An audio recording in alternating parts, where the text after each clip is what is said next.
Hey guys, this is Undercover Dudes all the way from Down Under, and today we're going to be looking at the top 10 free-to-play Steam games of 2018 and 2019.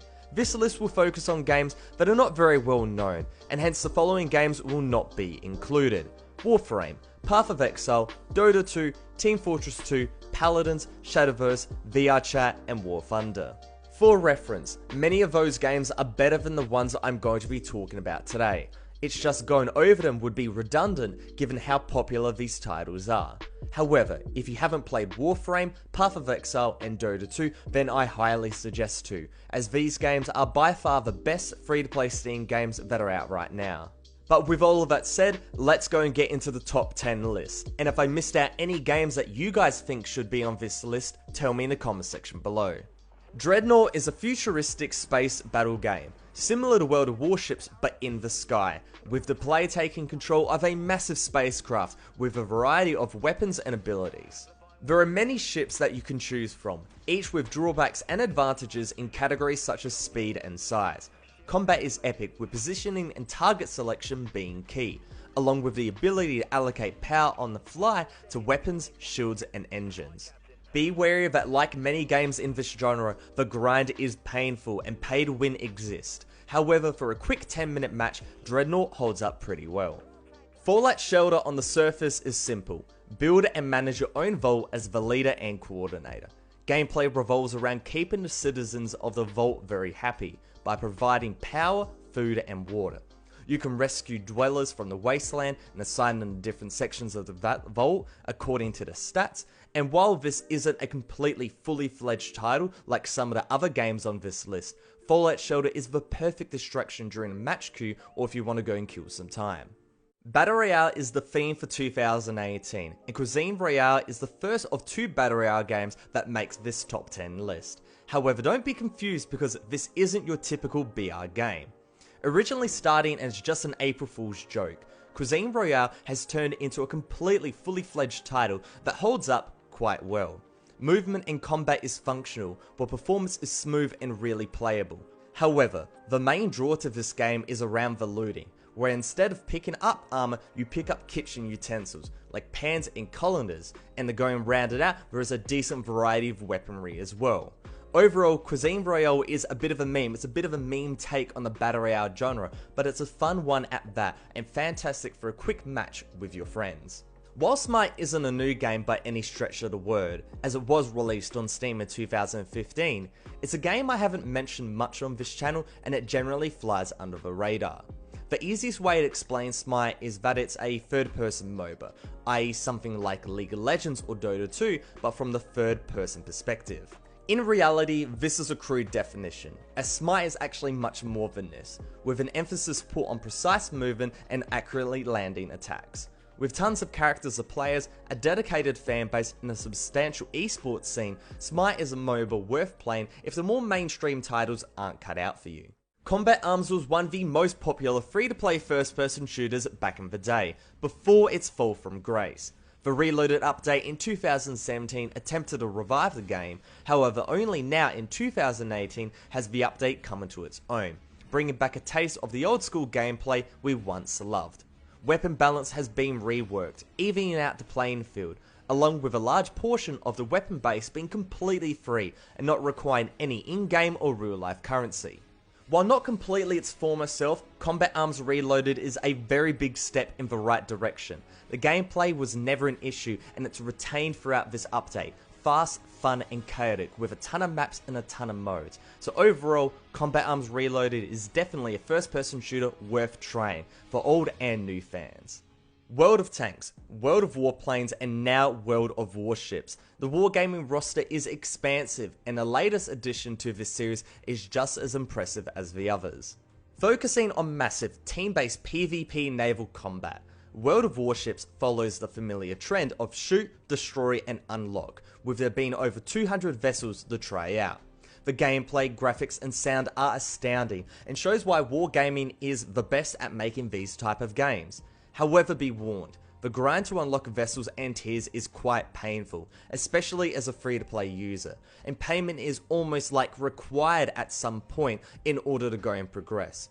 Despite this shortfall, World of Warships is a fantastic game and worth trying out for fans of the genre. Quake Champions is the latest iteration to the Quake series, with the biggest change being the addition of champions.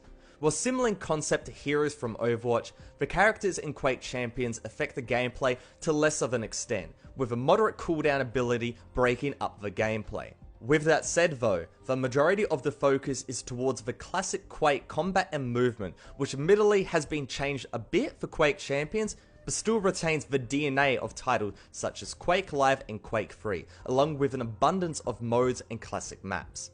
Overall, Quake Champions is a very solid free-to-play title and a definite download for you old school Quake fans.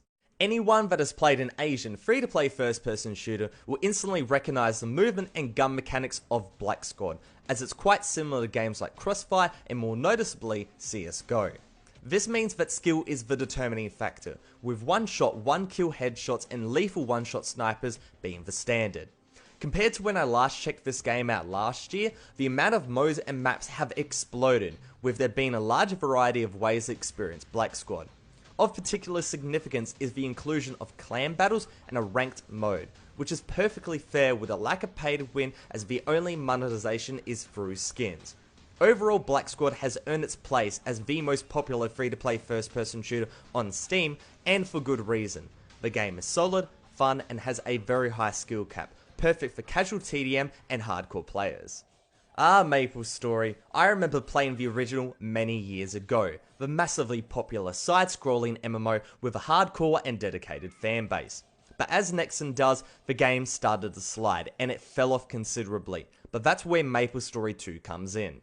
A 3D reimagining of sorts, MapleStory 2 brings simple but entertaining gameplay into a vibrant world with a variety of classes to choose from. The graphics are cute and fun, with it being reasonably easy to run this game on most PCs, and for the most part the gameplay experience is polished with a lack of glitches or bugs. Added in a variety of servers and a non-pay to win model, MapleStory 2 is perfect for casual and hardcore MMO fans.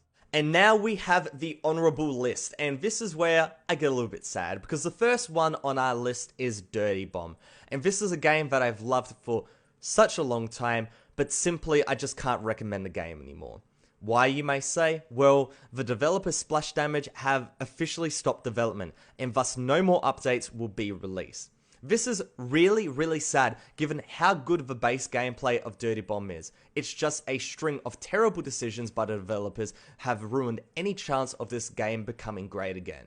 It's by no means a bad game though, the parkour movement insane, the amount of characters available insane as well, the maps fantastic, the modes fantastic as well. The game is still very much playable and there is still a very core player base at its heart, but it's difficult to recommend this game for a person that hasn't played it before simply because there's not going to be any more support from the developers.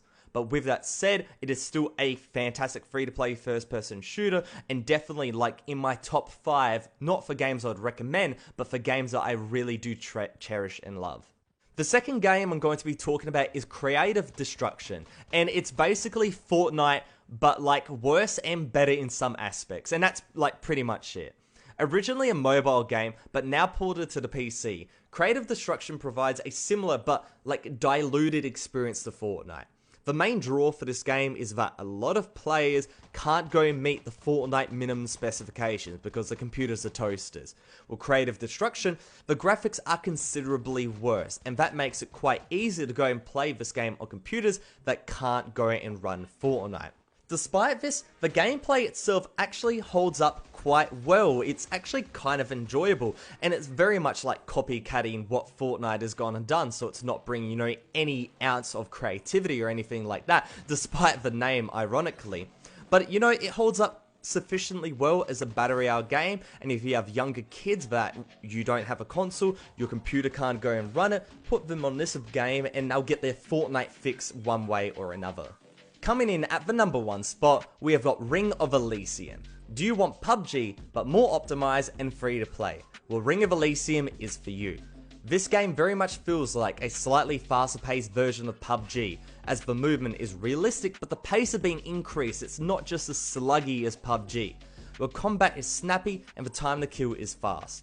The best way to sum up the gameplay is that it's a slightly more arcadey version of PUBG, straying more into the fun territory than the realistic, but it doesn't go anywhere near the arcadiness of Call of Duty Blackout. Furthermore, the inventory system is on point, with the looting system working quite well, and on top of that, the map is expansive and detailed, with a circle not coming in as a circle, but more in a jagged area type, so it's actually quite unpredictable and you have to be on your toes. For these aspects, it takes what PUBG has, puts a slight twist on it, and arguably comes out the winner. Quickly talking about the technical side of things, this game runs really nice for me on low. My FPS drops heavily in big towns, and people have been complaining about that as well, but it definitely runs better than PUBG, so that's a tick in my book.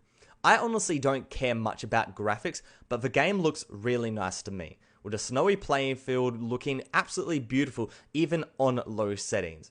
Overall, this is a fantastic Battle Royale game that is definitely worth a download even if you don't have any change to spare. And that's it, boys, the top 10 free-to-play Steam games for 2018 and 2019. If you enjoyed, make sure to go and hit like and subscribe for more top 10s. But other than that, it's Undercover Dudes all the way from Down Under.